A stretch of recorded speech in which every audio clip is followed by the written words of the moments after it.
eba no amanyo semu a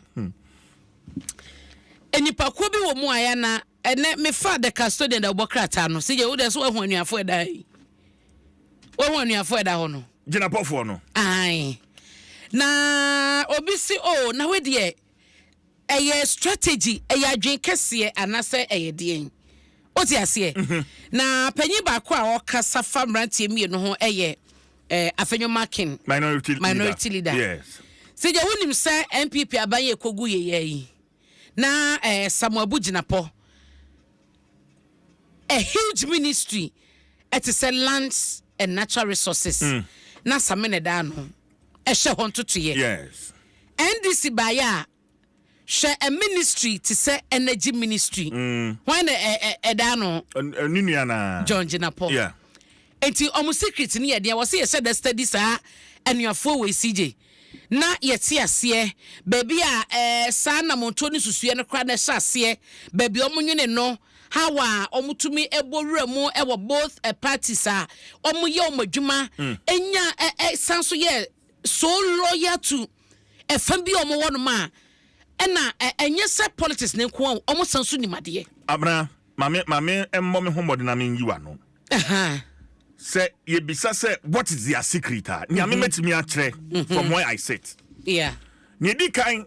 ye nyame nshira ya ewa abusua no so free wa because nyame nshira wa abusua ba akum nipa mienu ntimi mfiri mu babia setabia wabeba so bia no that is it omudi mu akotene abana nyame nshira di kan ya to so mienu nimdie suku omakobi etire ya ye di sua de omobi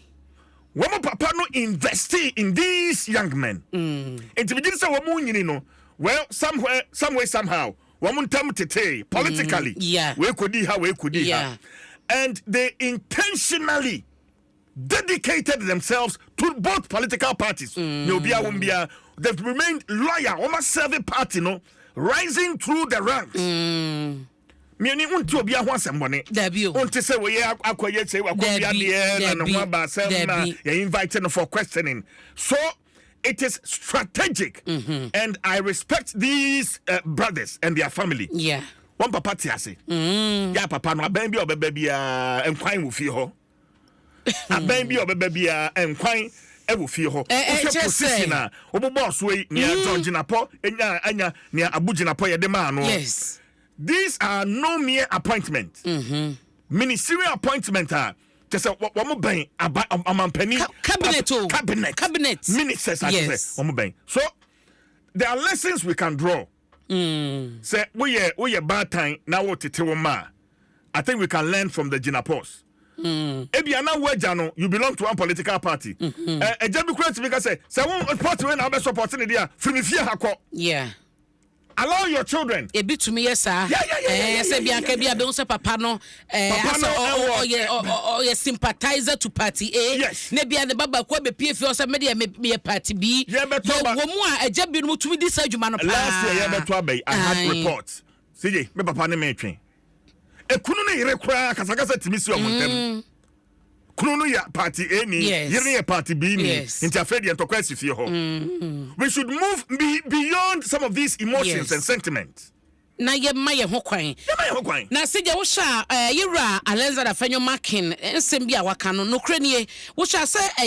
wo koya pekosogu ho na John Abdullahi Jinapo ye MP na Samuel Abdullahi Jinapo ono ye Damungo MP omo yina frabusua baako eja baako abusua kro efikro na wose sa anuanum we no osa woso omo ye lesson e magana nyina oso omo ye lesson magana nyina esanse Jinapo brothers no aye aso omo gina ho ama Ghana ene ya manyosem ene de wose sa wo pe scenario bi ade ama obi atiasese ya manyosem anyentokwa amanyosem sa woni obi anya adwen a enye sekantwe enye nipakum wose sa nuanum mienu we egina ho e ma saade no pa na eno ena wo chese se oman ni nyina be fa saade we ni afasa kwan we so na yetumi ni ye nuan ni ni amanyoko baku matena sumdwe so odo so ya menti me ho asem to the extent so obitumi kura twese kan e de woni ni obitumi fa ba de boni ni because one ni ni amanyoko ba kum no ono so hunu ne say wono so ni ni amanyoko ba kum enti no kra ne wo de sa on saka de custody de bokrata no akenkan bi na ehye said ya emrantie mienu but ye ka wo say ye ka bibia wie ye no adenim enwoma sua loyalty edimu akotene sa wo ye lawyer no na wo ninimudie no ase ye de adwuma no ma wo betumi aye asije enkosi hwe eti no matter how loyal you are e was so you ho so na wo school nya school sa wo kokeke akwaje boarding krata no e was so wo manipa na wo na ti hu se wo wo nimudie wo chese nimudie mro so wo sa afan ya medisha won sa me wo gidi so betumi deliver omo opposition for 8 years sije e ba energy ho asem so kan energy ajo John Jinapo edimam so wo pe panel na wa set panel na ya wa secretary debater ye Adom TV ni Adom FM ye e da kra ye energy no papa MPP kro bi ama omama so atiase papa be gina mu ma analysis ni ade ne chese touch screen na nya easy enti no eye ensira ya obade e de sira o ma o so take advantage keke oma ye ho adwuma na beduru enti no ye nyina wo se esua na ye de koyanim se ye mame fa ko de custodian ya ne feto so me sa onim se ukobole a de esi wo ho central no ebi esi wo ho e ka say ai ebiesu ho se omumra se badwani eye Alhaji Yusuf Sulemana na omoso mampani so omobo se obema na appointment ena se ministry appointment ni nyina no omohwemu pa de a asi omampani amoni de ho anso na mampani frem mampani krom asem na ye kan eti emabu no ena wo mo echese ene o sije omo twetwetwe jato niema mu se ya party ni omo ewayi posters ade nyina omo wa ni nyina atoto atwe ne baabi ne enti mimbisa se wo mo ye se wi na party no ma free mu ana oh na wonim de ye hu so omampani mahama sije hwe da bokete egbo amane se omampani mahama ni papa fi anim enom koye sade no kose se car ties eni ade omuwie ye NDC office omasan so bonche ni so ombesan so ase ho anya sade a na e wose boshe na mampani mahama se wo mo se omo MP no obe appointed no e wose appoint nya sade a omo treten car tie ne de in front of the house of Mr. Mahamad's father to mampani papa fi anim o no makose se car ties enti se no threat omo de atum ni se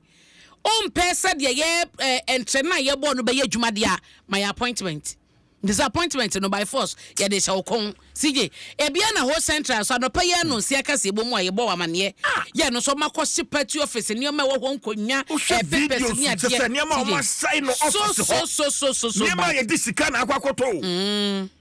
enkudimudi amohwehwe manya appointment no enya ma ye no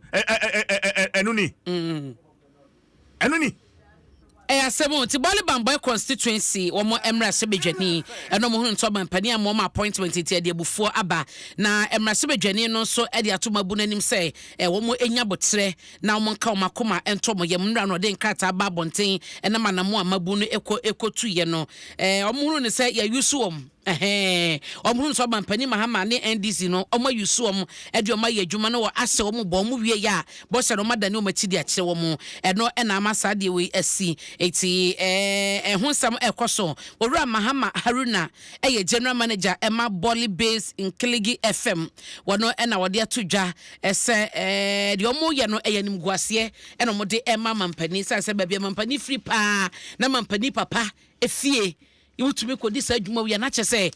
eyanim kwase ntobu nyina de atomabu nim se wo enya hweye na wo entwem ho enfidi ekoso no the custodian de bokrata emuno no CJ mame fa wo emra daily graphic na afi yemo atiefo amane enra na yewura Haruna Idrisu wo soafo no mampani abodi dis oba behye enwomasua ho semso enra na ukọ parliament na emrache be ye fiehye ema enyintumu no ene ehun kobo no ekoso na enra CJ mame chia edemagba enra mehusa branti sorry ye first timer okoye kra eni chebi en chese onim kasa edem agbana enim kasa, and I was so impressed yesterday. Ebrana me share na brantie no na okasa to nim say edu be na heckle na eba no na femu say do yokujo ekojina ne ncha o ma no mora ne ade o say wo ya foforo to kasa na wo say o kasa na minority no esa say so me na fe ase wajai kasa o twen am ma wie me say MPC be sa na te ha fi ha sa ne ya no obey used to tell them money adwuma ate money adwuma mo kosa na mo ma yete mo nka ntemo a eye ene ye mo NDC the majority no so abaso baby one man ka ye be ka sa twen kakra to bo ase your time go come to bo ase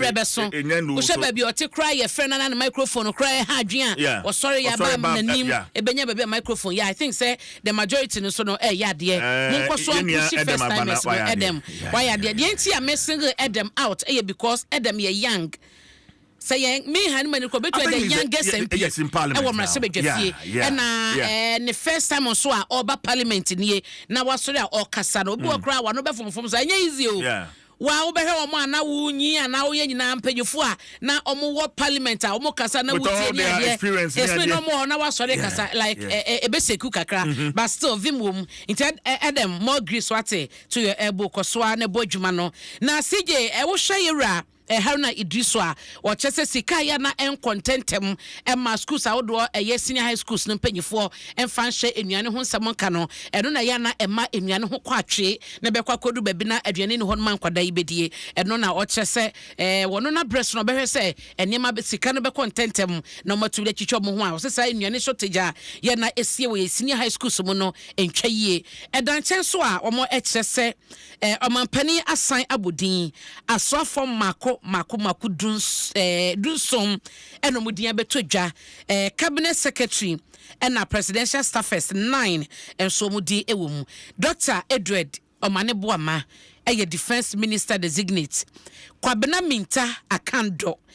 minister of health Muntaka Mohammed Mubarak chese minister for the interior CJ na unsa no crowd get to the latter part of 2024 no CJ papa na unsa dan teden kan asa ye omo free parliamentary leadership ni mu no ano asa ye ansa dan teden kan ne ade but we ma de ba kwa mani age na krofo kasa bebre om so yo na muntaka ne yewra Haruna ne ade na kasa ne doso but wo key ministry appointment o mampani dia ma wom no chese omani asodwuma Impanyifo ya ye wo mrase bedwafie ene wo constituencies amapa nti Muntaka Mubarak interior ena yewra Haruna Idrisu ye friend say education anya easy o nipa ba kwa ne de anya me nwanwa kwabna minta akando anya nwanwa isa se ba no health see can health asem in opposition he's been a pain in the neck of MPP for it's true. Health ministry hono empire ne yebo say oba hwe oba behwe na wakutu because what dear ministries ya emu oshipa se we education na health so ho no na unim say na me read the comments obi say de onye nta na o me posie eti eda ho kra twa no ani osu bi esu nani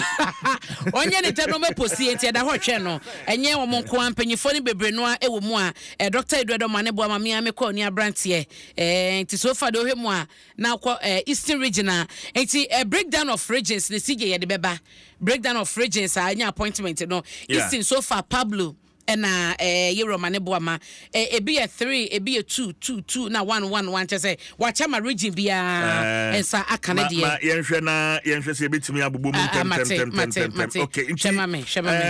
Greater Accra region so far appointment on mampania ye nyina ye 42 out of 42 no Greater Accra region enya miensa 3 appointment. Volta region for no whole center for one more senior man. One more 9 and 9 4. Say so no the end omo pese obi ofi whole center. Ye can you see Volta region omo kan whole center. But does this make sense? Say constituency bia no benya appointment. No ni asem no. 275 constituencies no. Constituency bia no benya appointment. Yem Eastern region enya miensa.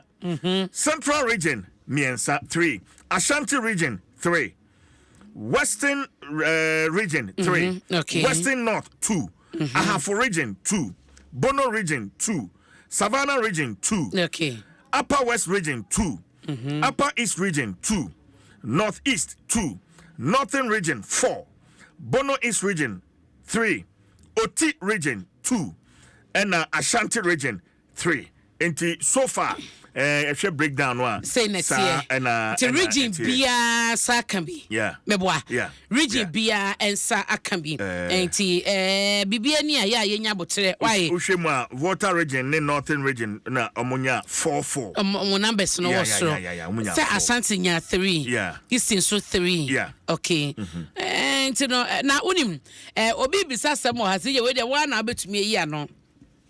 Eda someone ni bisa say Ewra John Jinapo ne Abdullah Jinapo into ma wo no vote na ko he. Okay, on betchem baako na sige mboa. Na be ko ha na eja baako. Ni nyina ye na sige enra so Ewra Kopoku wo hwe nkomo e course so omra se bedwafia na ye so interesting. Omokra I think enene nansa ena omo no ekoya ye kototo wo ma no na Kopoku tumi se papa no sige wa ben. Papa na ben and at a point to say you're a friend market ka say wo de yenim se wa ben yenim se hono wa ben ene ade na question ba kwa na me peso yi ano a Dr. Brenda Champon abeti FMP former Greek minister ebisa no ye koko bo na wo ka say na ka ban ne de ko 3,001 no na wo say mutumi de ko be 6,000 and na wo bisa say to no ba say na fees 10,000 na ye ka ho asama ko do 11,000 no wo de be ko 6,000 na so be pejam am na ko 7,000 cause no e calculate 60%. Hono asa ye rafenyo amana anyi ano ama ye sedia na ye pese ye no but in all no penye no kasaye na audience susue no se feed Ghana na feed the industry na si jomode ba ye program so mode ba feed Ghana no ye se na wo backyard bia garden ni ade no ye tumi asan de ba se je kane no me se na me o garden o na me o garden a me duaduane o man kakra wo so na di fie se na o garden no sije na me o be 10-11 years na me o garden me maintain garden no ntuti bibi free mu di entorewa amako beans bayire entos na adan enti no eye wa wonte no locally wa won fichire efie kra na wasi ba bia ne chesa sesuatra ya nya asase ne kakra bi wa ba bia nkede be garden no na ya cement ho nyina ya hyehyɛ hotels na sa pavement ya hyehyɛ ho nyina because sa green grap popo bibre na beba nti wa hu ba sa ho nyina na ya sa asase kra bo asase no e ma asase ne home enti ya na ya hye no so no na Ewra Kopoku ene susue bia wode ba ya no so ebebo ye se be ya enuane ho kwatwe na ko ba se nuane bo abaye den won fiche wo ye bia eye na ba bia asase bia da ba bia wo nsu nim no koso ne koye dwom saban no ebetachi wo sa kwan no so daily graphic da bokrata emu amane enonom na Bolly in Flames ano de ma boso dada the news center de aba sanso na Ewra engineer Kanashigbe na kata so mampani Mahama on declare state of emergency galamse hu sensem no CJ or say on declare state of emergency inti ano so say aban betie aban be ne sen na yedima de say galamse nkomo no obi beka say nka yeman from man mampani ho kakra so ati ase ansa na yakodu sa empempen so no but ebi nso so hunu ne say ebre ni ho say galamse no kwan enam so ne de wi enioma ekeka kono wo say empanyifo tu ho anamo animanim ya na ema ahoto eba na appointment bi so akoso me hwe say mehu babia mehu bia se ye meboso GRA GRA appointment na Cocoa Board Ewra Randia Bay omo appointment no meba abehwe okay ma me ko 28 na me mo so na Ewra agozo minim so what so no aso enya appointment e wo ho no ma eno so edem a meboso ediama but CJ new center mu no ano ye ma me Julie Esim wono so Arizania fi GRA omo chese adwuma wabo ho record breaking achievements and our ye unyaye or watini ye e wo GRA ho no ma wo jato ho no ma obi foforo eko akosom na wono so ato aso Ewra sapon e na eko GRA eno so ho asese mampani aboni dada na Randia Bay appointed acting chief executive officer Cocoa Board eba ye nkrofo kasa saa am say nkrofo kasa so say na Randy de se na nka de obi no so sports so na Cocoa Board de but ebia wo na unsusue mu no odwen say ye rerendi ba ne ku adwuma mu ne kokko sem na onni woni na senka ye de ne certificate begu han ma beche wa na abehunu say say wo ti hey na bia o tena bi kra na ya appoint o say bia international affairs anaz ba bi koye obeka se no de ade no ni mo o te se bi kra be kom no no nipa no wasua de age ho abodi nkrata wa akire krompo na wo no onya awe nti asamba ye nya botere omampani de adwuma be hye obi nsa oni so ni hunim de dabi awonti asamba ye nya botere na eno so ewo ahase sije de bokata no ene amane a wode aba ni nyina no bi na mabobo so de ama wo no congratulations enkomo obi bia ya appointment no wonsa aka monkoye adwuma enso mo man Ghana efutua enura na mede ma wo mo ene se wo monkoboa omampani na on succeed. Okay. Esan say ye hunu bi pen. Ya nipakuo bi kotwa omampani bi hu hia ya. Enam senti wo ka hwe kra omampani no onye den. Wonte. Emru hompo no wate. So nipa omampani mahama abo mudin no. Owo ahotoso wo mu wo gidie wo mu. So mbetimi aboa no mana succeed. Enti if you have any intention say wo de wonsam yenu nyina kwa akodidi ehona na wo kwa akoto ka wo ma ho boso miensa boso minsia na wanya beye 1.5 million dollars bi na wo de yesrew tacha wadwen because omampani mahama no me gidi pa say on so niema bi so yes based on the past experience any niema wo hunu no abandada ni munti any sene sisi Ghana for ye ntiase e wa mambuo hu apagya kosoro no omampani mahama will not tolerate any incompetence. Yeah, begu na nimu ase. Ode we yakan. Enya me wawa kura sento ama afin ko na wie ye omampani mahama be reshuffle. Okay. After months of office. Obeka say no, okwa ha na we so nkwa ha. And he's going to do that. Sene be ya ye be hunu competence, motinia obetimi abo. Into office hona wo kɔ no mo ani nda fam sa na koye adwuma so mo man no kɔgye din bɔne ne ba haya ne ebetra ebeka afutuo no ene na sija atubufu dia mo fanya adwuma na mo nkɔboa mampani sanse o mampani mahama no amamo no sija bekoye enkoye fie nan mo bebu akonta wo minister wo appointee a wafa wo no wo adwuma wa ye na ye hye so ne de abu ne ho akonta wono nkwantumi nya adwuma ne nyina nti no wafa wo no nti bommo ano na otumi so man Ghana sija ma me fa me birthday sento aso na me wie ne kwasi wadaroma